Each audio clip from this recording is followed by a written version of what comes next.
न्याय का अद्भुत ग्रंथ आप्त परीक्षा के आधार पर बहुत सुंदर चर्चा सुन रहे हैं।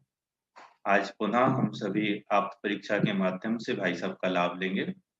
मैं भाई साहब से निवेदन करता हूं, वह पधारें और हम सभी को लाभान्वित करें। आदरणीय भाई साहब।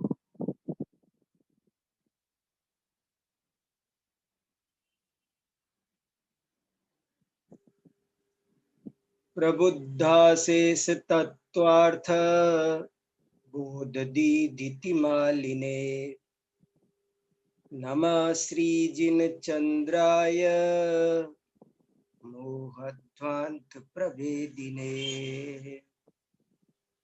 हम सब आप्त परीक्षा नामक ग्रंथ का अध्ययन कर रहे हैं। इस आप्त परीक्षा की रचना आज से लगभग 1200 वर्ष पहले आचार्य विद्यानंद स्वामी ने की है और इसमें अब तक हम लगभग 5 कारिकाओं का अध्ययन कर चुके हैं, जो भूमि का स्वरूप है, उत्थानी का स्वरूप है, मंगलाचरण स्वरूप है। हमने अब तक बहुत सारी महत्वपूर्ण बातें समझ ली हैं।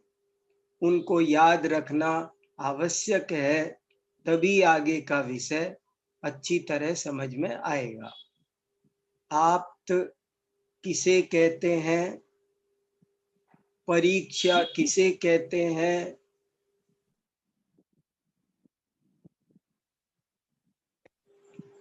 ये सब विषय हमने समझे हैं।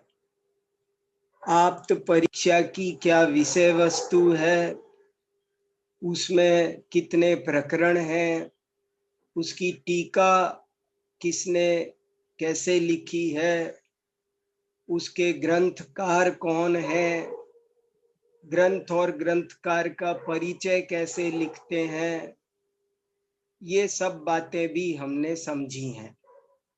इसके अलावा जो हमने 5 कारिकाएं मंगलाचरण की हमने पढ़ी हैं, 5वीं कारिका अभी हमें थोड़ा पढ़ना बाकी है, परंतु जो हमने सामान्य अवलोकन 5 कारिकाओं का किया है, उसमें हमको ये समझ में आया कि मंगलाचरण का क्या अर्थ है, वो कितना गहरा मंगलाचरण है, फिर मंगलाचरण क्यों करते हैं, मंगलाचरण कैसे करते हैं, मंगलाचरण के यही विशेषण क्यों उचित हैं, और अन्याभिमत आप्तों का निराकरण करना क्यों अनिवार्य है।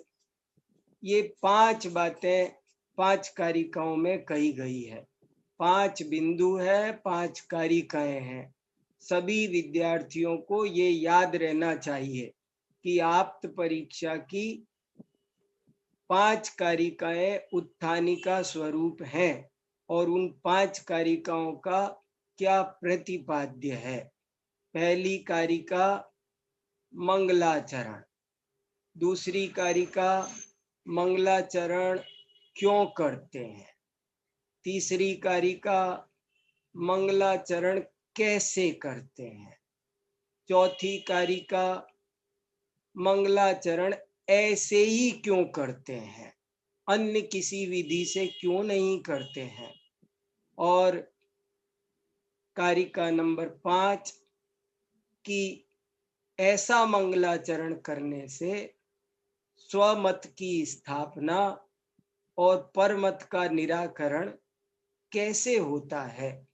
ये 5 कारिकाओं का 5 बहुत महत्वपूर्ण विषय है। बहुत ही अद्भुत, बड़ा ही काम का विषय चल रहा है। आप्त का स्वरूप भी याद रखना चाहिए, भूलना नहीं चाहिए। आपको स्वयं भी चिंतन करना होगा, तभी समझ में आएगा। मैं कह चुका हूं, आप्त, आप्त माने आप्त अर्थात सत्य को प्राप्त, जो सत्य को प्राप्त हो चुका है, भारतीय संस्कृति, सारा दर्शन शास्त्र, सारा जैन दर्शन यही कहता है कि सत्य को प्राप्त करो, यही जीवन का लक्ष्य है। तो सत्य को प्राप्त जिसने कर लिया, जीवन में सत्य की उपलब्धि, वही सबसे जरूरी काम है, वही अंतिम लक्ष्य है, लेकिन वही लोगों से नहीं हो पाता है। और यहाँ यही बात चल रही है कि आप अर्थात जो सत्य को प्राप्त हो चुका है, जिसने सत्य को प्राप्त कर लिया है, वो है आप के को समझने के लिए मैंने अनेक तरह से दूसरे शब्दों का प्रयोग किया। आप्त यानी समीचीन वक्ता, आप्त यानी प्रामाणिक वक्ता, आप्त यानी सच्चा उपदेशक, आप्त यानी अधिकृत व्यक्ति, आप्त यानी विश्वसनीय पुरुष। मैंने इतने सारे शब्द इसलिए बदल बदल कर कहे ताकि हमको आप्त का स्वरूप समझ में आ जाए। लोक में अनेक उपदेशक पाए जाते हैं। उन उपदेशकों में कौन सत्य है, कौन सत्य को प्राप्त है और कौन सत्य को प्राप्त नहीं है, यही समझने की एक ईमानदार कोशिश का नाम है आप्त परीक्षा। फिर सुनिए, बहुत इंपॉर्टेंट वाक्य। लोक में अनेक उपदेशक हैं, अनेक प्रतिपादन करता पाए जाते हैं। उनमें से कौन उपदेशक सत्य को प्राप्त है, कौन आप्त है और कौन आप्त नहीं है, इसे समझने की एक ईमानदार कोशिश का नाम आप्त परीक्षा है। हमको बिना किसी पक्षपात के, बिना किसी मेरे तेरे की भावना के, हमें समस्त उपदेशकों को अपने सामने रखना है और उनमें से ये परीक्षा करनी है। रत्न के नाम पर जितनी भी चीजें प्रचलित है, उन सबको हमें हमारे सामने थाली में एक बार रखना है, बिना किसी घृणा, नफरत, राग, द्वेष के, बिना किसी पक्षपात और आग्रह के। जो कुछ रत्न के नाम पर प्रचलित है, उसे बहुत ही ईमानदारी से, न्याय की दृष्टि से हमें सामने एक थाली में रखना है और फिर ये निर्णय करना है, इनमें से कौन समीचीन रत्न है और कौन रत्नाभास है।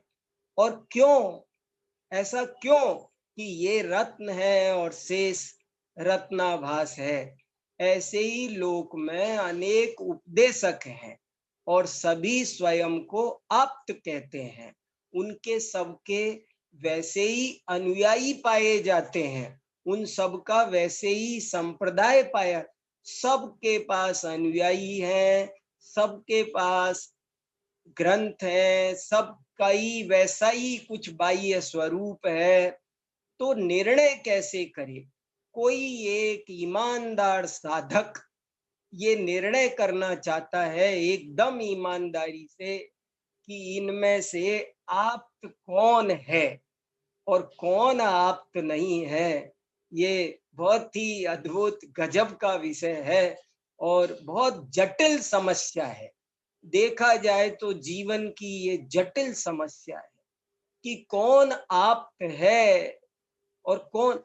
कैसे कह सकते हो कि सुगत आप्त नहीं है, अरिहंत ही आप्त है? आप कैसे कह सकते हो? एक ईमानदार कोशिश का नाम आप्त परीक्षा है और वही निर्णय करने की का हम महान काम कर रहे हैं। जीवन की इस जटिल समस्या को सुलझाने का हम लोग काम कर रहे हैं।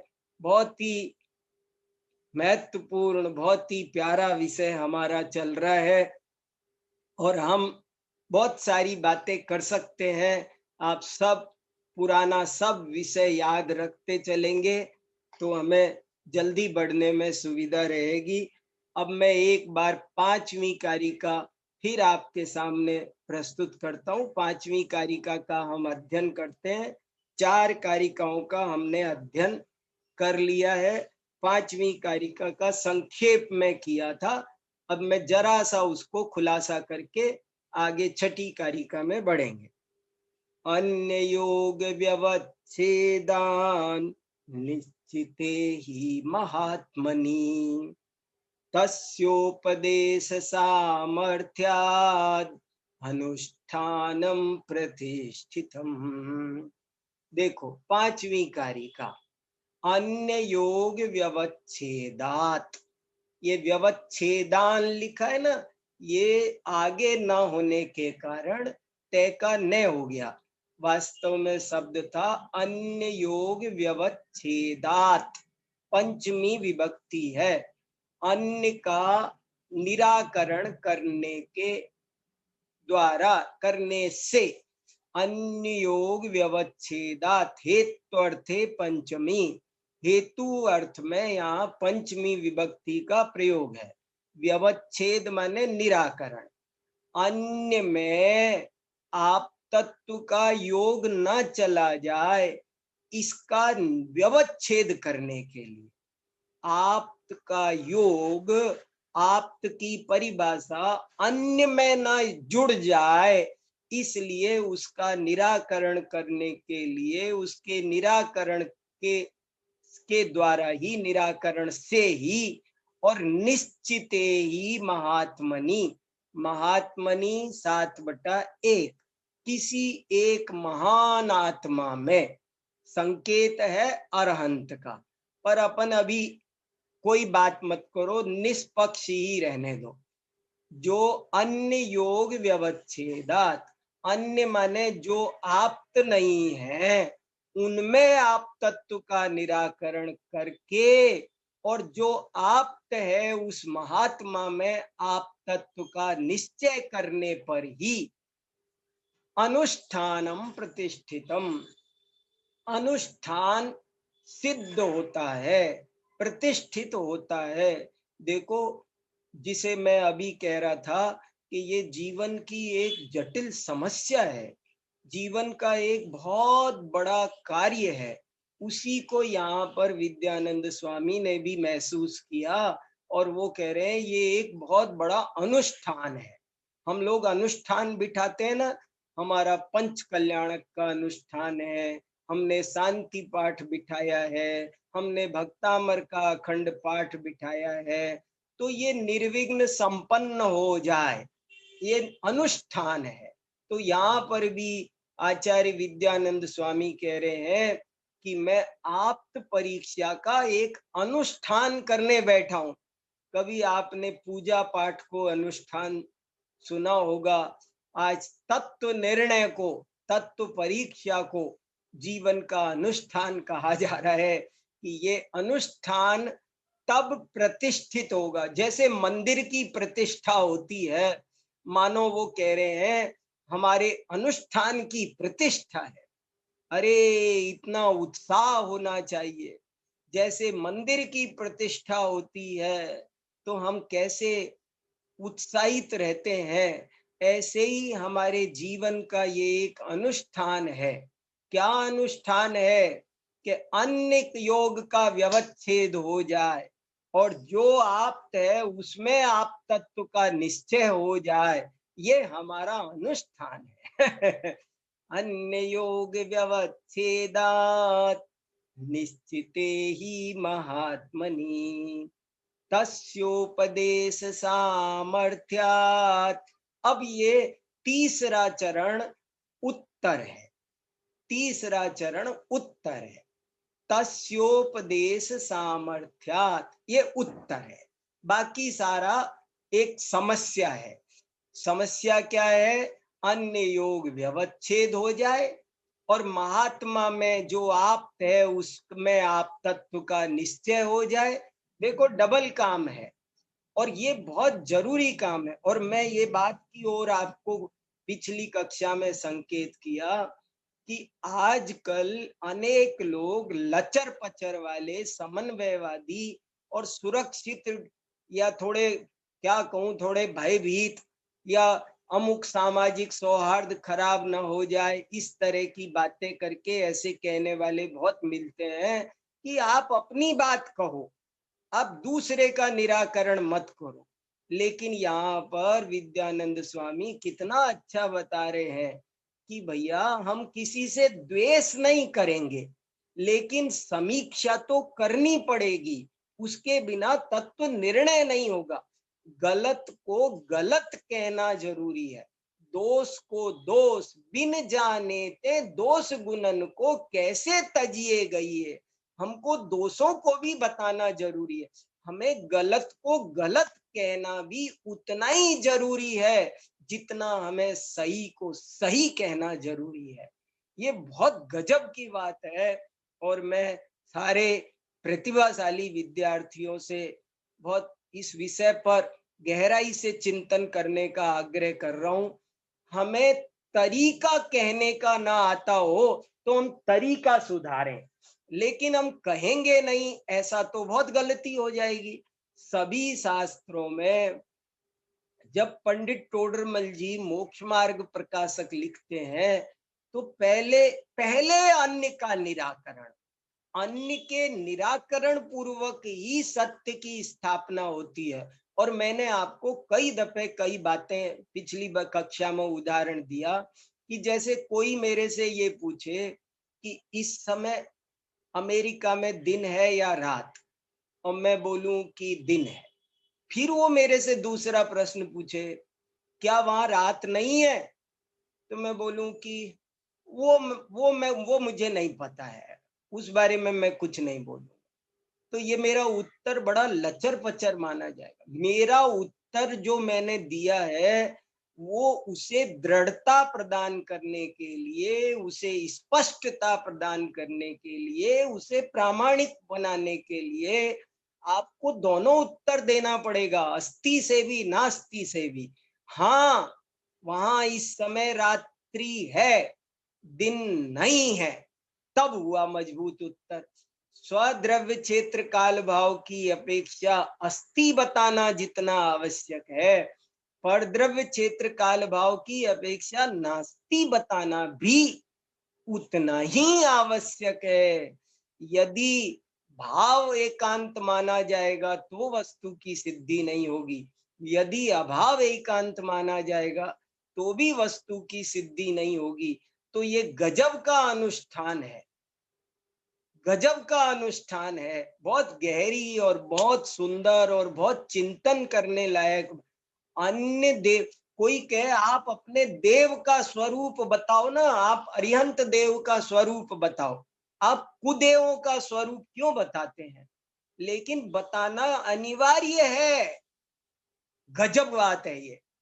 आप सच्चे गुरु का स्वरूप बताइए, आप मिथ्या गुरुओं का स्वरूप क्यों बताते हैं, उनके बारे में क्यों बोलते हैं? बोलना जरूरी है। बिना अन्य योग व्यवच्छेद के महात्मा में निश्चित करने रूप अनुष्ठान प्रतिष्ठित नहीं हो सकता। अन्य अन्य योग व्यवच्छेद के बिना, अब ये सब शब्द आपको पकड़ में आ रहे हैं ना? व्यवच्छेद, व्यवच्छेद माने निराकरण। बस गलती ये होती है कि हमको तरीका नहीं आता है कहने का, तरीका आना चाहिए, फिर कोई दिक्कत नहीं है। आपको तरीका, सब लोग एक दूसरे की समीक्षा करें शांति से, कोई दिक्कत नहीं है। इसीलिए हमारे आचार्यों ने, हमारे पूर्वजों ने, विद्वानों ने सम उपसर्ग लगाया, समीक्षा करो, समालोचना करो। आलोचना नहीं कहा, आलोचना नहीं, समालोचना करो। ऐसे अच्छे शब्दों का प्रयोग किया। हमें कहने का थोड़ा तरीका आना चाहिए, ये आवश्यक है। अन्य योग व्यवच्छेदात् निश्चिते ही महात्मनि तस्योपदेश सामर्थ्यात् अनुष्ठानम प्रतिष्ठितम ये कारिका मुझे इतनी इम्पोर्टेंट लगती है और मेरा एक बहुत बड़ा भ्रम इसने दूर कर दिया। ये एक बड़ी भारी लोगों में ऐसी बात चलती है कि आप सही को सही कहो ना, आप गलत को गलत क्यों कहते हो? लेकिन भाई साहब, गलत को गलत बताना भी जरूरी है, तभी उत्तर पूर्ण होता है, वरना उत्तर अपूर्ण रहता है। सच्चे मुनि का क्या स्वरूप है, ये बताना भी आवश्यक है, लेकिन ये तभी पूरा होगा जब हमको मुनि में क्या क्या नहीं होता है ये भी बताना जरूरी है। सारे विधि परक भी कथन करना जरूरी है, निषेध परक भी कथन करना जरूरी है, तभी निर्णय होता है। अन्य योग व्यवच्छेदात् निश्चिते ही महात्मनि। अब क्यों कर रहे हैं ये आप्त परीक्षा में? महेश्वर परीक्षा क्यों की जा रही है? सुगत परीक्षा क्यों की जा रही है? कपिल परीक्षा क्यों की जा रही है? सीधा अरहत परीक्षा लिख देते तो परीक्षा ही नहीं होगी। परीक्षा तो तभी होगी जब सही गलत सब सामने रखा जाएगा और साफ शब्दों में बोला जाएगा, ये गलत है, गलत है, गलत है, ये सही है, सही है, सही है। ये गजब का काम है भैया, बहुत कठिन काम है, इसलिए इसको अनुष्ठान कहा। ये अनुष्ठान तभी प्रतिष्ठित होता है, ये अनुष्ठान तभी प्रतिष्ठित होता है, प्रतिष्ठित होता है तभी पूर्ण होता है, तभी संपूर्ण होता है। कब? जब हम अन्य का निराकरण करें और जो एक सत्य महात्मा है उसमें उसका योग निश्चित हो, तभी अनुष्ठान प्रतिष्ठित होता है। और ये कार्य तस्योपदेश सामर्थ्यात्, ये इंपॉर्टेंट, तस्योपदेश सामर्थ्यात्। ये कैसे पता चलेगा आपको कि ये आप्त है और ये आप्ताभास है? ये रत्न है और ये रत्नाभास है, कैसे पता चलेगा? उसकी आभा से, उसके गुणों से। ऐसे ही कौन आप्त है और कौन आप्त नहीं है, आपको कैसे पता चलेगा? ये गजब की बात है, कैसे पता चलेगा? देखो, आप्त में जो आप तत्व होता है वो अंदर होता है, वो अंतरंग वस्तु है, वो अमूर्तिक वस्तु है। आप्त में वीतरागत्व होता है, आप्त में सर्वज्ञत्व होता है। और सर्वज्ञता भला कोई आंखों से दिखेगी? कोई व्यक्ति सर्वज्ञ है, हाउ वी कैन से मतलब हम कैसे कह सकते कोई व्यक्ति सर्वज्ञ है, कोई व्यक्ति वीतराग है? हम कैसे कह सकते हैं? वीतरागता हमें दिखती है क्या? कोई संसार में साइंटिस्ट ने ऐसा यंत्र नहीं बनाया। बुखार को नापने के लिए जैसे थर्मामीटर आता है, ऐसे ही वैज्ञानिकों को एक थर्मामीटर ऐसा बनाना चाहिए था, उसे मुंह में लगाओ तो उस पर लिखा आ जाए कि ये व्यक्ति वीतराग है। कोई महिला गर्भवती है क्या, इसका पता नहीं चलता, लेकिन आजकल एक इंस्ट्रूमेंट आता है, उससे पता चल जाता है कि ये गर्भवती है। माने जो अंतरंग वस्तु है उसको दिखाने वाले अनेक यंत्र आ गए हैं, लेकिन अंदर में वीतरागता है, सर्वज्ञता है, इसको दिखाने वाला संसार में कोई थर्मामीटर नहीं आया, कोई यंत्र नहीं आया। तो कैसे पता चलता है? वो कहते तस्योपदेश सामर्थ्या। गजब हो गया, उसके उपदेश के सामर्थ्य से। एक ही तरीका है, कौन वीतराग है, कौन वीतराग नहीं है, मैं बता सकता हूं। विद्यानंद आचार्य छाती ठोक के कह रहे हैं, मैं बता सकता हूं, मेरे पास है वो थर्मामीटर। बोले क्या है महाराज? कि मुझे उसका उपदेश सुनवा दो, मैं उसका उपदेश सुनकर ये बता सकता हूं कि ये वीतराग है या नहीं, ये सर्वज्ञ है या नहीं। मुझे इसका पता चल जाएगा। गजब है। इसीलिए मैंने आपको कहा ये कारिका बहुत काम की है, जिस पर आप्त परीक्षा टिकी हुई है 3 नंबर की। मोक्ष मार्गस्य नेतारम भित्तारम कर्म भूभृताम ज्ञातारम विश्वतत्त्वानाम वंदे तद्गुण लब्धये। इसमें बहुत मर्म है और इसमें इसके क्रम में भी महत्वपूर्ण है, जो मुझे बहुत कम लोग जानते होंगे। आप भी कभी सर्वे करके देखना, मैंने बहुत लोगों से पूछा है पहले मोक्ष मार्गस्य नेतारम क्यों लिया गया, तो कोई ये तो बताने वाले मिल जाते हैं कि देखो भाई हमारा प्रयोजन तो उनके मोक्ष मार्ग के नेता होने से सिद्ध होता है। हम बनिया हैं, हम तो पहले अपना प्रयोजन देखेंगे, अपना फायदा तो इससे होता है ना, इसलिए वो ले लेंगे मोक्ष मार्ग। लेकिन ये कारण नहीं है। आज मैं आप परीक्षा के सब विद्यार्थियों को एक महत्वपूर्ण कारण मैंने बताया है, और अब आज के बाद उनको ये पता होना चाहिए पहले मोक्ष मार्ग से नेतारम क्यों लिया। क्योंकि मोक्ष मार्गस्य नेतारम ये ही हमारी पकड़ में आता है, और इससे ही बाकी के 2 पकड़ में आते हैं। मोक्ष मार्ग का नेतृत्व ही हमको पकड़ में आता है। हम सुनते हैं कि वो उपदेश दे रहा है, मोक्ष मार्ग का नेता है, और ये उपदेश से ही ये पकड़ में आएगा कि वो कर्म भूव्रत भेदता है और इस है या नहीं। और इस उपदेश से ही हमें ये पकड़ में आएगा कि वो ज्ञातारम विश्व तत्वानाम है या नहीं। इसलिए पहले विशेषण लिया मोक्ष मार्गस्य नेतार। ये तो कमाल की बात है। सब विद्यार्थी अच्छे से समझ रहे हो भैया, बहुत काम की बात है। अगर आपको इतनी बातें समझ में आ गई तो आपके चित्त का, मस्तिष्क का वातायन खुल जाएगा, वातायन खुल जाएगा। आपको ताजी ऑक्सीजन मिलेगी, प्राण वायु मिलेगी आपको, आप जी सकेंगे। बहुत महत्वपूर्ण विशेषण है।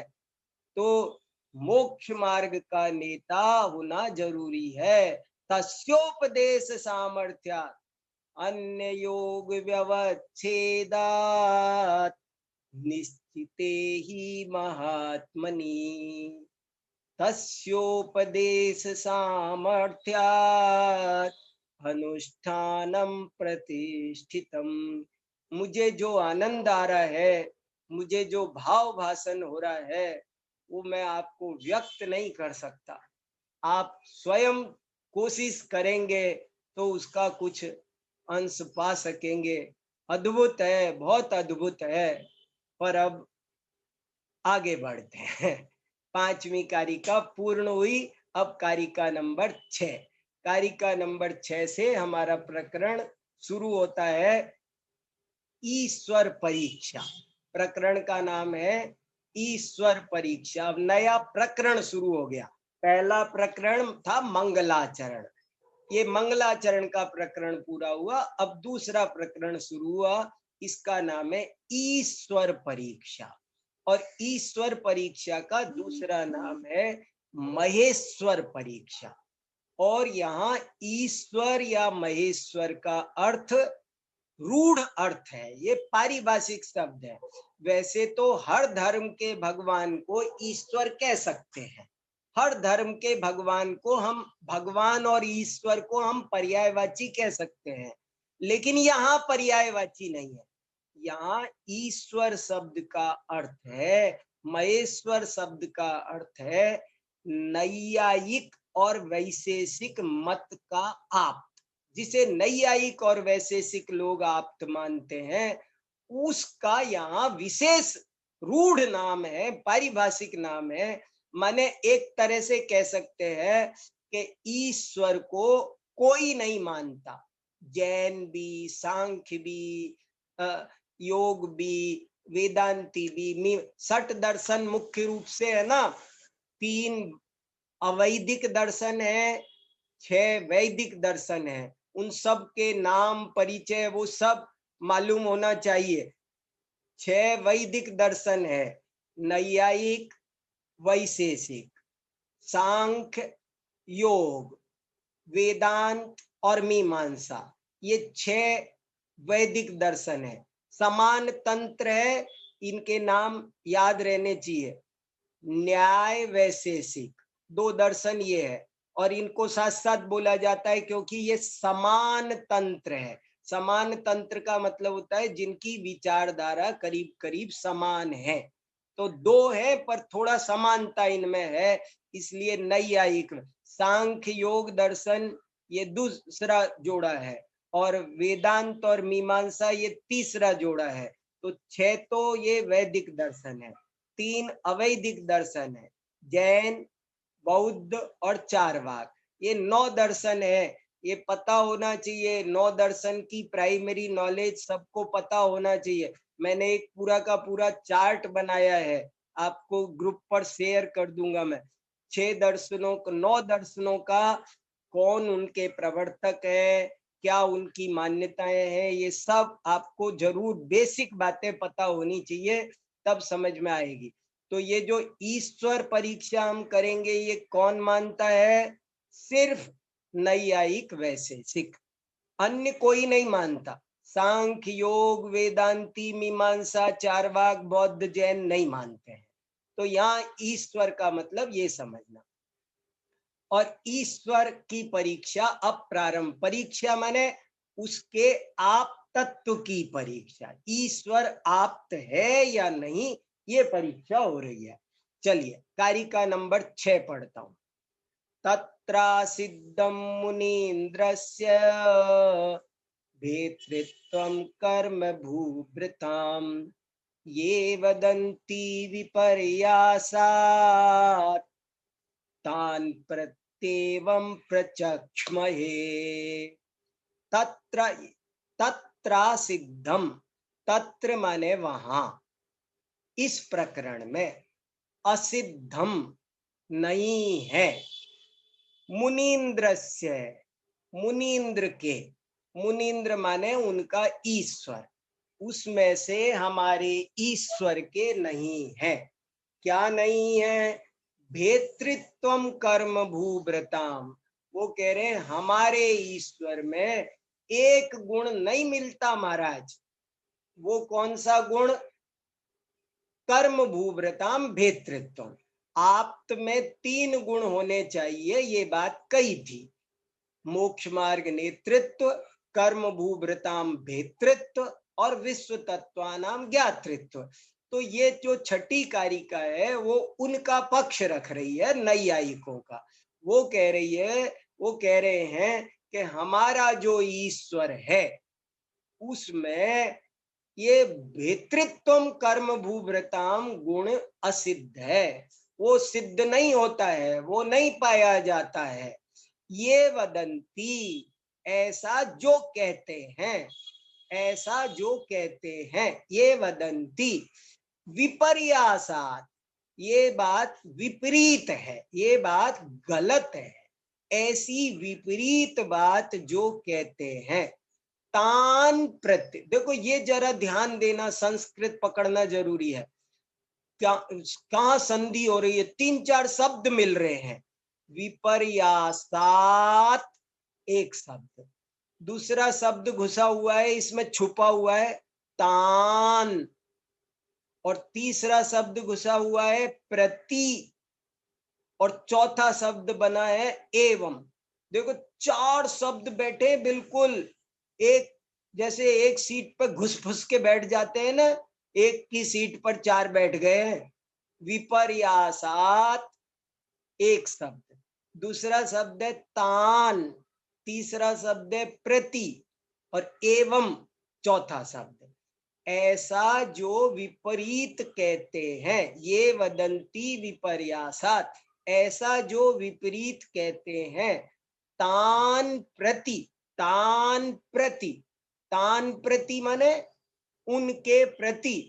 तान क्या है? 2/3, उन प्रति के योग में तम प्रति, प्रति के योग में द्वितीय विभक्ति का प्रयोग होता है, तो उनके प्रति, तान प्रति, उनके प्रति, एवं ऐसा, प्रचक्षमहे हम कहते हैं, वयम वयम कथयामः, वयम वदामः हम कहते हैं, उनको स्पष्ट करते हैं, उनको समझाते हैं। ये इस कारिका का अर्थ हुआ। अभी हम इस पर वापस आएंगे, लेकिन हमको 7वीं कारिका इसके साथ पढ़ना जरूरी है। देखो, प्रसिद्धः सर्वशास्त्रज्ञ तेषां तावत् प्रमाणतः सदा विध्वस्तनिःशेष बाधकात् स्वसुखादिवत्। प्रसिद्ध सर्वशास्त्रज्ञ, हमारे सभी शास्त्रों में ये बात प्रसिद्ध है। क्या? तेषां तावत् प्रमाणत, और ये प्रमाण से भी सिद्ध है। क्या प्रमाण से? ये बात, वही कह रहे, ये बात हमारे आगम के भी अनुकूल है और युक्ति के भी अनुकूल है। हमारे कौन कौन बोल रहे हैं? ये देखो, मैंने अर्थ में एक शब्द दे रखा है, योग, हिंदी अर्थ लिखा है ना इसके नीचे। ये भी आपको समझना हमको सबको बहुत जरूरी है, नहीं तो बहुत गड़बड़ हो जाएगी। योग, योग माने क्या होता है? बार बार मूल कारिका में भी आएगा, इति यौगः। योग माने क्या? बहुत लोग नहीं जानते, फिर बहुत दिक्कत होगी। ये याद रख लो, अभी पकड़ लो बिल्कुल, अब छोड़ना नहीं। अब योग, योग माने, योग शब्द युग से बना है, युगल, युगल शब्द से बना है। योग माने जोड़ा। अगर योग को हम हिंदी में कहें तो युगल, युगल माने पेयर, पेयर माने जोड़, जोड़ा। कौन सा जोड़ा? यहाँ बहुत से लोग, अरे मुझे भ्रम हुआ, योग माने, मैं समझता था जब मैं पहले आप परीक्षा पढ़ी तो मैं बड़ा परेशान हुआ कि बात तो चल रही है नैयायिकों की, ये योग कहाँ से आ गए। मैं समझता था कि वो जो सांख्य योग नाम का दर्शन है उसके अनुयायियों को, जैसे जिनके अनुयायी जैन कहलाते हैं, ऐसे योग मत के अनुयायी योग कहलाते हैं। और इसमें भी योग शब्द का अर्थ वो भी आएगा, जब कपिल परीक्षा आएगी तब योग शब्द का अर्थ योग मतानुयायी होगा। लेकिन यहाँ ईश्वर परीक्षा का प्रकरण है, इसलिए यहाँ योग शब्द का अर्थ आप पक्के से समझ के चलना। योग माने नैयायिक वैशेषिक, न्याय दर्शन और वैशेषिक दर्शन के अनुयायियों को योग कहा जाता है। और ये जो 7वीं कारिका है ये पूर्व पक्ष है। ये 6ठी 7वीं कारिका को न्याय शास्त्र में क्या कहते हैं? पूर्व पक्ष। पहले उत्तर पक्ष बाद में आएगा। जैनः किम वदन्ति ये बाद में बताएंगे। अभी तो नैयायिकः किम वदन्ति, वैशेषिका किम वदन्ति, ये बताया जा रहा है। यौगः, अब बार बार नैयायिक वैशेषिका कथयन्ति ऐसे कहने की बजाय बड़ा वाक्य होता है ना, मुख सुख के कारण, संक्षिप्तीकरण के कारण यहाँ पर नाम रखा गया यौगः, यौगः कथयन्ति। तो ये पूर्व पक्ष चल रहा है। क्या पूर्व पक्ष चल रहा है? क्या कह रहे हैं वो नैयायिक वैशेषिक? वो ये कह रहे हैं, प्रसिद्ध सर्वशास्त्रज्ञ तेषां तावत् प्रमाणतः सदा विध्वस्तनिःशेष बाधकात् स्वसुखादिवत्। बोले साहब, हमारे सभी शास्त्रों में ये बात लिखी है। जैसे अपन हमारे शास्त्र का उदाहरण देते हैं, देखो सत्य का अनुसंधान करना कितना कठिन है। सब लोग शास्त्र को प्रमाण माने तो भी समस्या का समाधान नहीं हो सकता, क्योंकि सब कहेंगे हमारे शास्त्र में लिखा है, बस खेल खत्म। तो फिर समाधान कैसे होगा? इसलिए युक्ति बहुत महत्वपूर्ण होती है। न्याय में आगम से भी ज्यादा युक्ति, बलवान युक्ति को माना गया है। दर्शन में और न्याय में यही फर्क है। तो प्रसिद्ध सर्वशास्त्रज्ञ तेषां तावत् प्रमाणतः, कि तेषां, तेषां मने हमारे मत के अनुसार ईश्वर में, ईश्वर के बारे में सभी शास्त्र भी ऐसा कहते हैं, और प्रमाण, हमारे सभी प्रमाण भी, हमारे जितने वो नैयायिक वैशेषिक जो प्रत्यक्ष अनुमान उपमान आदि प्रमाण मानते हैं, हमारे प्रमाण भी यही कहते हैं। क्या कहते हैं? सदा विध्वस्त, कि हमारा जो ईश्वर है वो तो संपूर्ण कर्मों को पहले ही वो तो सदा शिव है। उस समझ में आया? एक बहुत इंपॉर्टेंट बात आ रही है। वो ये कह रहे हैं कि आप कह रहे हो कि आप्त को कर्म पर्वतों का भेदता होना चाहिए, लेकिन हमारा जो आप्त है महाराज, उसके तो कर्म कभी थे ही नहीं। वो तो अनादिकाल से कर्म रहित है, अनादिकाल से कर्म रहित है। वो तो सदा शिव है, सदा मुक्त है। वो तो उसने, उसके कभी कर्म हम ये अगर देखो समझ में आया वो क्या कह रहे हैं? अगर हम ये मान लें कि हमारा आप्त कर्म पर्वतों का भेदता है, तो इससे ये सिद्ध हो जाएगा कि उसके पहले कर्म थे, वो कर्म कलंक से सहित था। लेकिन हम ये नहीं कहना चाहते, हमारी कंसेप्ट खराब हो जाएगी, हमारे शास्त्र विरुद्ध बात हो जाएगी, हमारे प्रमाण विरुद्ध बात हो जाएगी। तो हमारा आप्त है वो वीतराग तो है,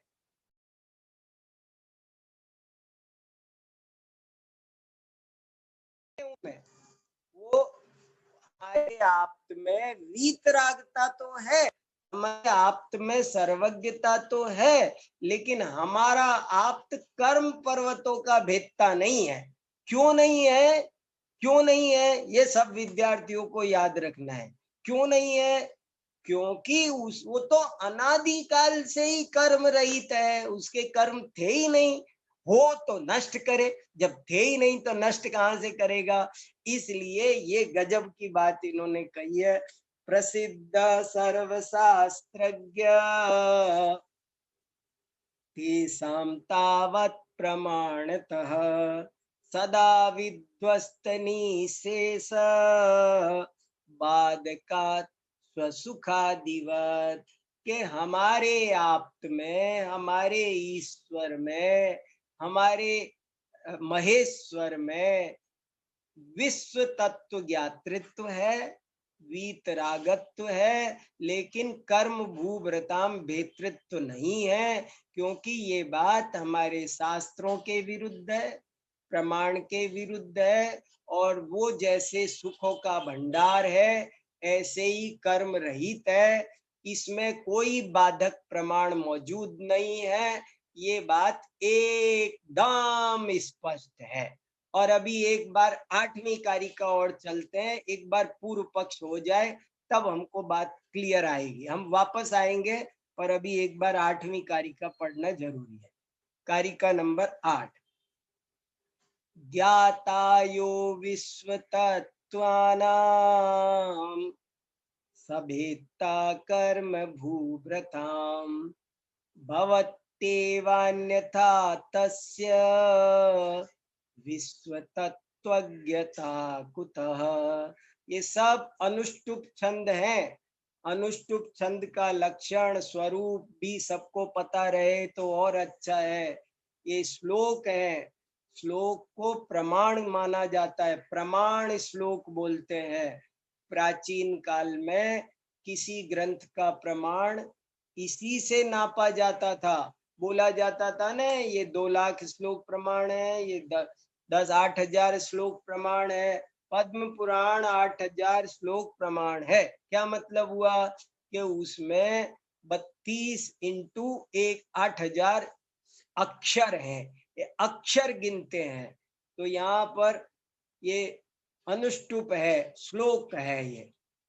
ज्ञाता यो विश्व तत्वानां सवेत्ता कर्म भूभृतां भवत्येवान्यथा तस्य विश्वतत्त्वज्ञता कुतः। अब ये यहां से उत्तर पक्ष शुरू होगा।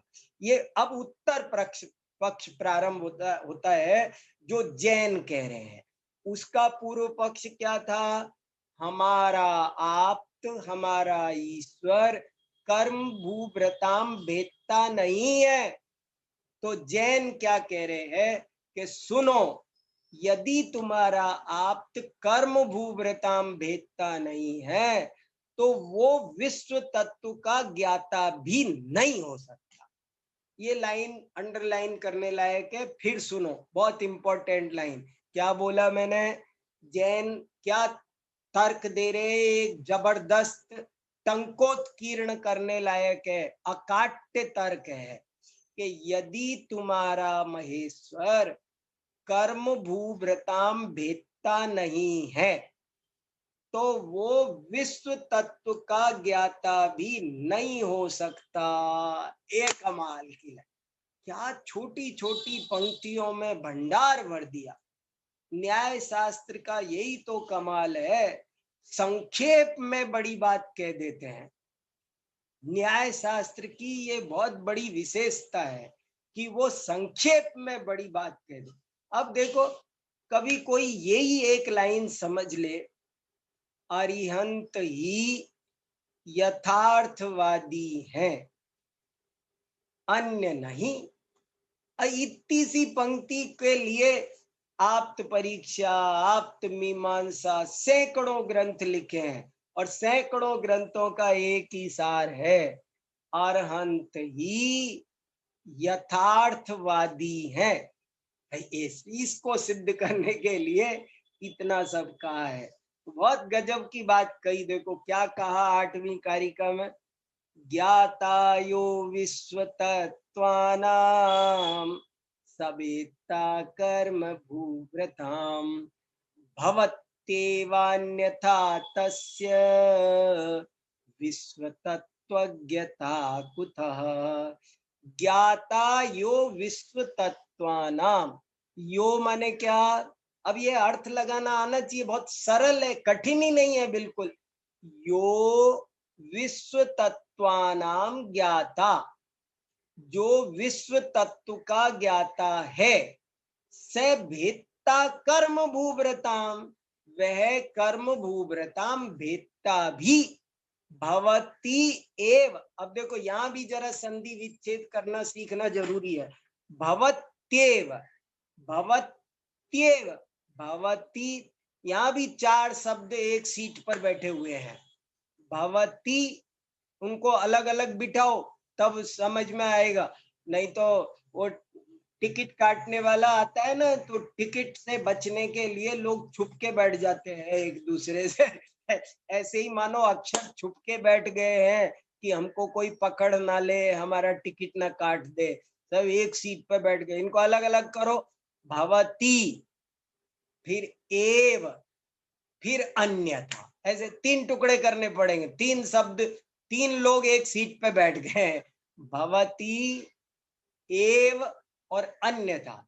भवती, देखो क्या बढ़िया है।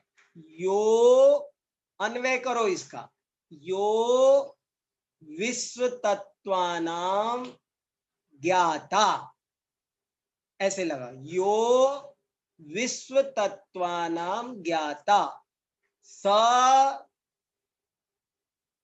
कर्म भूभृताम भेदता भवती एव, भवती एव, यो विश्व तत्वानाम ज्ञाता से कर्म भूभृताम भेदता भवती एव, अन्यथा, अन्यथा अदरवाइज तस्य विश्व तत्वज्ञता कुतः, फिर वो विश्व तत्वज्ञ कैसे हो सकता है। अब इसको हम शांति से आगे पढ़ेंगे। अब इसको वापस चलते हैं हम 6ठी कारिका पर। देखो पहले ये समझ में आया आपको क्या बात चली, कैसे चली। अब हम पहले एक बार शुरू से शुरू करते हैं। महेश्वर परीक्षा को आप शुरू से लगाओ, पेज नंबर 22 लगाओ। पेज नंबर 22 पर थोड़ा ऊपर से पढ़ते हैं हम, एक बार जरा सा पढ़ना जरूरी है। मैं कहता हूं आप घर पर पढ़ लेना, पर कोई पढ़े ना पढ़े, इसलिए इम्पोर्टेंट चीज यहाँ पढ़ के सुनाना जरूरी है। देखो, अब यहाँ से पढ़ना जरूरी है। अब ईश्वर परीक्षा प्रारंभ करते हैं। ईश्वर परीक्षा का दूसरा नाम महेश्वर परीक्षा भी है। इस प्रकरण में नैयायिक और वैशेषिक इन दोनों दर्शनों द्वारा मान्य ईश्वर या महेश्वर के आप तत्व की परीक्षा। ये या क्यों लगाया है? आपको परीक्षा में कुछ भी पूछा जा सकता है, परेशान नहीं होना। परीक्षा में कई बार क्या होता है, मान लो वहां आ गया महेश्वर परीक्षा करो, तो आप कहेंगे ये तो हमारे कोर्स में ही नहीं है। जो बच्चे पढ़ते नहीं है ना, ये उन हल्के से लेते हैं, वो कह देते महेश्वर परीक्षा, वो तो हमने पढ़ी ही नहीं, वो तो टॉपिक में ही नहीं है। ईश्वर परीक्षा तो टॉपिक में है। अरे भैया, ईश्वर परीक्षा का ही दूसरा नाम महेश्वर परीक्षा है, तो इसलिए या लगा के बताया है। इन दोनों दर्शनों द्वारा मान्य ईश्वर या महेश्वर के आप तत्व की परीक्षा की जाएगी। और ये लाइन बहुत खास है, परीक्षा की कसौटी। देखो, ये लाइन बहुत इंपॉर्टेंट है। परीक्षा की कसौटी, कसौटी, कसौटी चाहिए। परीक्षा की कसौटी सर्वत्र यही रहेगी कि जो मोक्ष मार्ग का नेता हो, कर्म पर्वतों का भेदता हो और विश्व तत्व का ज्ञाता हो, वही आप्त हो सकता है, इसके विपरीत नहीं। देखो सुनो, मुझे ऐसा लगता है, मुझे ऐसा चित्र बनता है मेरे चित्त में कि मानो आचार्य विद्यानंद स्वामी ने सभी दर्शनों में जो जो आप्त हैं उन सब की एक मीटिंग बुलाई। समझना बहुत बढ़िया, मैं आपको रूपक सुनाता हूं, बहुत जोरदार। आप ऐसा समझ लो, कोई भी निष्पक्ष जिज्ञासु, कोई भी सत्य के जिज्ञासु ने, कोई भी सत्य के जिज्ञासु ने या आचार्य विद्यानंद स्वामी ने जितने भी धर्म के आप्त हैं, उपदेशक हैं, उन सब को बुलाया, सबकी मीटिंग की, बिठाया, गोलमेज सम्मेलन हुआ। मानो सब आ गए, सुगत भी आ गया, अरहंत भी आ गया, कपिल भी आ गया, सब बैठ गए एक गोलमेज सा। तब उसने कहा कि देखो साहब, मेरी एक जटिल समस्या है, मेरा एक अनुष्ठान है। मैं ये निर्णय करना चाहता हूं कि सत्य वक्ता कौन है, आप कौन है, ये मैं जानना चाहता हूं। ये मेरा एक बहुत बड़ा अनुष्ठान है, ये मेरी एक जटिल समस्या है, और ये कैसे सुलझे, इसके लिए हमने आज मीटिंग बुलाई है। तो उस मीटिंग में बहुत लंबी चौड़ी बहस के उपरांत, समझ लो 4-6 घंटे क्या, 4-6 दिन मीटिंग चली। और मीटिंग चलने के बाद ये निर्णय हुआ, ये प्रपोजल एक पास हो गया, सब ने साइन कर दिए नीचे। सब आप्तों ने कहा कि हाँ भाई, एक बात निर्विवाद रूप से सर्वसम्मति से तय होती है कि जो कोई मोक्ष मार्ग का, मुक्ति के मार्ग का प्रतिपादन करता होगा, जो विश्व तत्व का ज्ञाता होगा, सर्वज्ञ होगा, और जो वीतराग होगा, वही आप्त हो सकता है। और इसके जो विपरीत होगा, विरुद्ध होगा, वो आप्त नहीं हो सकता है। इस पर मैं सहमत हूं। सुगत ने भी साइन कर दिए, कपिल ने भी कर दिए, अरहत ने भी कर दिए, मानो सबने साइन। मैं अपना एक काल्पनिक रूपक बनाकर आपको स्पष्ट करने की कोशिश कर रहा हूं। मानो सबने साइन कर दिए, तो अब कसौटी बन गई। ये हुई कसौटी। सबने कहा, कोई भी ये बात मानने राजी नहीं हुआ कि हमारा आप्त रागी द्वेषी हो सकता है। सबने कहा आप्त को डेफिनेटली वीतराग होना चाहिए साहब, इसमें क्या डाउट है। आप्त को वीतराग ही होना चाहिए, आप्त को सर्वज्ञ ही होना चाहिए, आप्त को हितोपदेशी ही होना चाहिए, इसमें किसी को कोई आपत्ति नहीं थी। देखो सिद्धांत में कोई आपत्ति नहीं हुई तो कसौटी बन गई। चलो अब पढ़ते हैं वहां पर। और कसौटी बनने के बाद में कसौटी को जब घिसा गया कसौटी पर सबको, तो फेल होते चले गए। हम क्या करें, तुम्ही ने कहा था कि जो वीतराग होना चाहिए, अब तुम वीतराग सिद्ध नहीं हो रहे, हम क्या करें। तो देखो चलिए, परीक्षा की कसौटी सर्वत्र यही रहेगी कि जो मोक्ष मार्ग का नेता हो, कर्म पर्वतों का भेदता हो और विश्व तत्वों का ज्ञाता हो, वही आप्त हो सकता है, इसके विपरीत नहीं। ईश्वर परीक्षा नामक इस प्रकरण में ईश्वर के आप तत्व का निराकरण इसी आधार पर किया जाएगा। ये इंपॉर्टेंट है। ईश्वर परीक्षा नामक इस, मैं आपको पूरी आप्त परीक्षा पढ़ा रहा हूं शॉर्ट में, आप ये समझ लो। अगर आपने मेरी ये बात समझ ली तो हम तो वैसे 25-26 कारिका ही पढ़ने वाले हैं, कोर्स में इतनी है, लेकिन आप पूरी आप्त परीक्षा पढ़ गए समझ लेना, अगर आपने मेरी ये आज की बात समझ ली तो। क्या बात है कि ईश्वर परीक्षा नामक इस प्रकरण में ईश्वर के आप तत्व का निराकरण इसी आधार पर किया जाएगा कि उसमें उक्त 3 गुण सिद्ध नहीं होते। सीधी सी बात है, जिसमें ये 3 गुण होंगे, सबने माना था ना, सब सहमत हुए थे ना कि 3 गुण होने चाहिए, तो बोले 3 गुण सिद्ध नहीं होते, अतः उसे आप्त नहीं माना जा सकता। यहाँ सर्वप्रथम नैयायिक वैशेषिक कहते हैं कि हमारा ईश्वर या महेश्वर तो सदा शिव है, अनादि से ही मुक्त है। दिखाई दे रहा है ना नीचे वाला। यहाँ सर्वप्रथम नैयायिक वैशेषिक, मैंने यहाँ जानबूझकर ब्रैकेट में लिखा यौग, यौग जानबूझकर लिखा कि ब्रह्म नौ, नैयायिक वैशेषिक और यौग एक ही बात है। यहाँ सर्वप्रथम नैयायिक वैशेषिक योग कहते हैं कि हमारा ईश्वर या महेश्वर तो सदा शिव है, अनादि से ही मुक्त है, कर्म रहित है, अनुपाय सिद्ध है। ये बहुत गजब गजब के शब्द है, और ये पकड़ में यहीं आ गए तो आगे आगे दिक्कत आएगी। अब बार बार स्पष्टीकरण का हमारे पास भी समय नहीं बचेगा। अनुपाय सिद्ध, अनुपाय सिद्ध समझे, हमारे सिद्ध भगवान तो उपाय सिद्ध है। उपाय सिद्ध माने उन्होंने सम्यक दर्शन, सम्यक ज्ञान, सम्यक चारित्र का उपाय के द्वारा वे सिद्ध बने हैं। लेकिन वो कह रहे हैं कि हमारा जो आप्त है महेश्वर, वो अनुपाय सिद्ध है, अतः वह कर्म भूव्रत भेदता नहीं है। यद्यपि वह मोक्ष मार्ग का नेता और विश्व तत्व का ज्ञाता अवश्य है, पर उसे कर्म पर्वतों का भेदता नहीं माना जा सकता।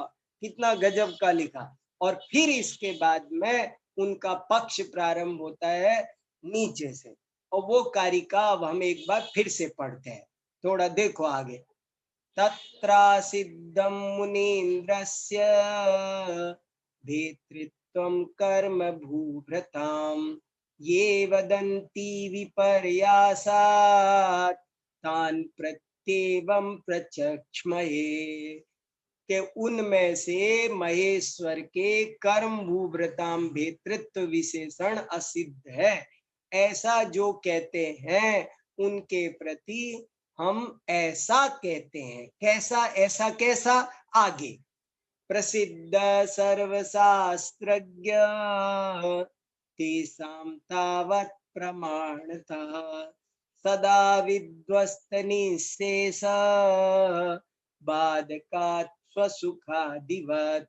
ये भी अभी योग वैशेषिक ही, न्याय वैशेषिक वाले ही कह रहे हैं कि हमारे सभी शास्त्रों के अनुसार और प्रमाणों के अनुसार हमारा जो ईश्वर है वो सदा विध्वस्त कर्म वाला है, उसने सारे कर्मों को अनादि काल से ही नष्ट कर रखा है, वो है ही नहीं। उसने नष्ट नहीं कि वो उपाय सिद्ध नहीं है, वो अनुपाय सिद्ध है। और जैसे सुख आदि स्वयं अनुभव में आते हैं, ऐसे ही युक्ति से स्वानुभव से उसका अनुपाय सिद्धत्व समझ में आता है। अब वो कैसे है सदाशिव, इसको वो अब आगे जो चर्चा चलेगी हमारी 25 का तक, वो यही चलेगी कि वो कहेगा हमारा सदाशिव है, और वो उसे स्थापित नहीं कर पाएगा। और जैन ये उत्तर देते चले जाएंगे कि ज्ञाता यो विश्व तत्वानाम सवेत्ता कर्म भूव्रताम भवत्येवान्यथा तस्य विश्व तत्वज्ञता कुत। कि भैया जो कर्म भूव्रत भेदता नहीं होगा वो विश्व तत्वों का ज्ञाता नहीं हो सकता है। जो कर्म भूव्रत भेदता होगा वही विश्व तत्वों का ज्ञाता हो सकता है। ये बात 8वीं कारिका से प्रारंभ हुई है। अभी विषय में कुछ थोड़ा सा और स्पष्टीकरण जरूरी है, लेकिन आज की कक्षा का समय पूरा हुआ, इसलिए वो चर्चा हम कल करेंगे। किसी को कोई खास बात कहनी पूछनी हो तो स्वागत है। बहुत सुंदर चर्चा भाई साहब से। हाँ। न्याय की भाषा है और वो लगती है ऐसे जैसे कोई कथानक ही हम सुन रहे हो। कहीं ये बात कठिन और जटिल समझ में नहीं आती। भाई साहब की शैली ही कुछ ऐसी है। हाँ। कुछ प्रश्न आए हैं। एक प्रश्न चैट पर आया है वैशाली जी का, मैं हाँ उसको ले। पढ़ रहा हूँ। हाँ लो। नैयायिक और वैशेषिक वर्तमान में हम किसे कह सकते हैं, क्योंकि ऐसे भेद तो देखने में नहीं आते। समझ में नहीं आया, फिर से रिपीट करना। नैयायिक और वैशेषिक वर्तमान में हम किसे कह सकते हैं, हाँ हाँ हाँ, ठीक ठीक क्योंकि भेद देखने में नहीं आते। ठीक ठीक ठीक। सुनो, ये तो जब मैंने दर्शन शास्त्र पर मेरे YouTube पर कुछ दर्शन शास्त्र का परिचय, सठ दर्शन परिचय नाम के 2-3 व्याख्यान अभी 15-20 दिन पहले ही किए हैं मैंने, वो मौजूद है। अगर आप सुनेंगे तो और विस्तार से समझ में आएगा। संक्षेप में मैं उत्तर देता हूँ। संक्षेप में उत्तर ये है कि सभी दर्शन वास्तव में हमारी मान्यताओं का नाम है। हमारे अंदर ये दर्शन पड़े रहते हैं और ये उन्हीं की का समीक्षण चलता है और कोई बात नहीं है। आचार्यों ने ये बात बहुत साफ शब्दों में कही है कि सब दर्शन सम्यक मिथ्या, सब अनादि। एक अपेक्षा से तो अपन लोग ऐसा कहते हैं कि जैन दर्शन सबसे प्राचीन है और बाद में दूसरे आए हैं, लेकिन एक अपेक्षा से शास्त्रों में ये लिखा है ये सब सम्यक भी मिथ्या भी अनादि काल से चले आए हैं। ये हमारे मन की ही विपरीत वृत्तियों का नाम, एक वृत्ति का नाम नैयायिक है, दूसरी का वैशेषिक है, तीसरी का सांख्य है। हमारे ही मत की समीक्षा, अपने ही मन की समीक्षा हो रही है। हाँ। सुलभ जी का प्रश्न है। हाँ बोलिए। हाँ हाँ पंडित साहब, आपने आज प्रवचन में क्लास में एक बात बताई थी 5वीं कारिका में कि ये जो 3 लक्षण से हम सिद्ध कर रहे हैं आप्त को, इसमें मोक्ष मार्ग से नेतारम की सिद्धि हम पहले क्यों कर रहे हैं, क्योंकि उसी से हमको पता चल सकता है, इसीलिए वहां से शुरुआत की है। लेकिन जब ग्रंथ में आगे आप्त की परीक्षा की है तो वहां पे आरत परीक्षा में सबसे पहले सर्वज्ञत्व की सिद्धि की है, फिर कर्म भूव्रत की सिद्धि की है और उसके बाद में मोक्ष मार्ग नेतृत्व की सिद्धि की है। तो वहां पे क्रम चेंज क्यों किया अरहत परीक्षा में? नहीं, वो प्रकरण हम अलग लेंगे, वो उल्टा चला है। हाँ वही उल्टा चला है पूरा। नहीं नहीं, उसका कारण मैं आपको अच्छे से स्पष्ट करूंगा, अभी इतना समय नहीं, स्पष्ट हो जाए। लेकिन वहां भी यही क्रम है। आप एक दफे फिर से देखना, उसको जो उठाया है ना, वो बात को कहने का तरीका हो रहा है और कुछ फर्क नहीं पड़ रहा है। लेकिन मैं अभी जो आज कह रहा हूं ना, वो बहुत इंपॉर्टेंट बात है। और वो बात यही है कि हमको वीतरागता और सर्वज्ञता अंदर की चीज है, पकड़ में नहीं आती है। हमें मोक्ष मार्ग नेतृत्व ही पकड़ में आता है और उसी से अरहत परीक्षा हुई है। एक दफे चलने दो, एक दफे उस प्रकरण को देख करके और उसका समाधान मैं किसी दिन समय निकाल के कल परसों कभी इस बात को फिर दोबारा लेऊंगा। हाँ, संयम जी का प्रश्न है, पूछो संयम।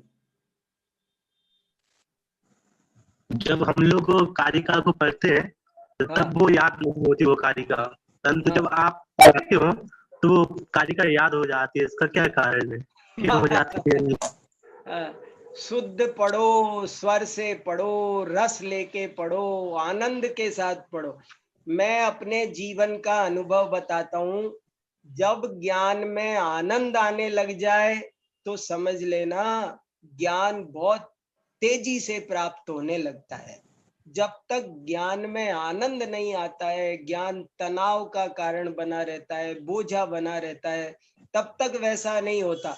मैंने कभी श्लोक याद करना शुरू किया तो श्लोक याद किया तो पहला श्लोक याद किया तो कई दिन लग गए, लेकिन बाद में उसमें जब रुचि ली तो फिर धीरे धीरे मेरे को एक दिन में एक श्लोक याद होने लग गया, बाद में एक दिन में 2 होने लग गए, बाद में मुझे एक दिन में 4 होने लग गए, बाद में मुझे 1 घंटे में 4 होने लग गए, बाद में मुझे 10 मिनट में 4-4 श्लोक याद होने लग गए।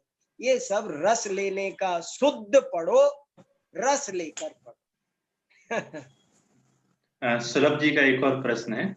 हाँ पंडित जी, एक प्रश्न और था कि जैसे सर्वज्ञ सिद्धि में या आप्त की सिद्धि में, सर्वज्ञ सिद्धि में 2 तरह से सिद्धि की जाती है, सामान्य सर्वज्ञ सिद्धि और विशेष सर्वज्ञ सिद्धि। तो यहाँ पर जो सर्वज्ञ की सिद्धि की जा रही है या फिर आप्त की सिद्धि की जाएगी, वो सामान्य वाली की जाएगी या विशेष की जाएगी? आप्त मीमांसा में तो दोनों है, यहाँ पे ऐसा लगता है मात्र विशेष सर्वज्ञ सिद्धि की जा रही है। हाँ, यहाँ विशेष सर्वज्ञ सिद्धि की ही मुख्यता है यहाँ पर। अच्छा, यहाँ पर तो विशेष सर्वज्ञ सिद्धि की ही मुख्यता है। ठीक है पंडित जी। हाँ जी। सामान्य सर्वज्ञ सिद्धि में सब मीमांसा में जाएगी क्या? हाँ, मीमांसा में भी नहीं जाएगी। मीमांसा का मतलब होता है स्वरूप विश्लेषण। जैसे बार बार मैं बता रहा हूं ना, एक होता है आम की परीक्षा, एक होता है आम की मीम। जैसे हम किसी दुकान पर गए, वहां 100 तरह के फल मिल रहे थे, उनमें से कौन आम है ये समझ जाना, ये आम परीक्षा है। और फिर आम कैसा होता है, सिर्फ आम के स्वरूप को पर निबंध लिखना, वो आम मीमांसा कहलाएगा। तो आप्त मीमांसा में सामान्य सर्वज्ञ सिद्धि क्या, वो तो सर्वज्ञता का स्वरूप है, और सामान्य विशेष जितनी एक दूसरे से जुड़ी रहती है उतनी तो जुड़ी रहेगी, लेकिन मुख्यता गौणता की बात है। वहां पर जो चौथे, पांचवे, छठे कारिका में, चौथी पांचवी कारिका में सामान्य सर्वज्ञ सिद्धि, छठी में विशेष सर्वज्ञ सिद्धि है। हाँ, यहाँ ऐसा नहीं है। यहाँ तो मुख्य रूप से ही ये निराकरण हो रहा है। यहाँ तो स्पष्ट नाम लेकर के हो रहा है कि भैया ये कपिल आप्त नहीं है, सुगत आप्त नहीं है, क्लियर बात हो रही है ना, इसलिए ये विशेष सर्वज्ञ सिद्धि ज्यादा है। जी जी, धन्यवाद पंडित जी। हाँ, आशीष जी का एक प्रश्न है। आशीष जी। सर मेरा प्रश्न नहीं, मैं तो आपका आभार और जो ये कक्षा के संयोजक हैं उनका आभार ही व्यक्त करना चाह रहा था। सर मैंने कभी कल्पना भी नहीं की थी कि ऐसे भी शिक्षक, ऐसे भी गुरु होते होंगे। सर हमारा ये तो सौभाग्य है कि हमें आपसे पढ़ने का अवसर मिला, पर सर हमारा ये भी दुर्भाग्य रहा है, आप जैसे अध्यापक हमें कभी नहीं मिले। जय हो, जय हो, बहुत बहुत धन्यवाद सर, आपका बहुत बहुत आभार सर, संयोजकों का भी बहुत बहुत आभार। हाँ, सही बात है, सही। शुभम जी बहुत परिश्रम कर रहे हैं। तो भाई साहब की सहजता और सरलता है कि एक बार हम क्या कोई भी भाई साहब के पास पहुंचे और भाई साहब के पास जैसी भी अनुकूलता हो अपना पूरा समय देते हैं। हमने 20 विद्यार्थियों के लिए कहा था भाई साहब कितने भी हो सबको पढ़ाए, उसमें कोई बात नहीं है। सर हमको न्यायदीपी का भी पढ़ा रहे हैं सर, हमें उसमें भी बहुत आनंद आ रहा है। वाह वाह वाह, बहुत अच्छा, बहुत बढ़िया, मन लगा के पढ़ो, बहुत शुभकामनाएं, बहुत अच्छा। बहुत बहुत आभार सर। अभी के हमारे प्रश्न हो चुके हैं। ठीक है ठीक है ठीक है, बाकी कल मिलेंगे अब हम। हाँ, कल पुनः इसी टाइम पर 2:45 से 3 बजे तक कारिकाओं का पाठ करेंगे और 3 बजे से भाई साहब के मुखारबिंद से हम पुनः आप्त परीक्षा का लाभ लेंगे। अभी के लिए विराम लेते हैं। संक्षिप्त में जिनवाणी स्तुति पढ़कर विराम ले रहे हैं। निज निधि निज में बताई, यह अनंत उपकार है, उसके लिए जिन वाणी माँ को वंदना सत्यवार है। जो जिनवाणी माता की जय हो।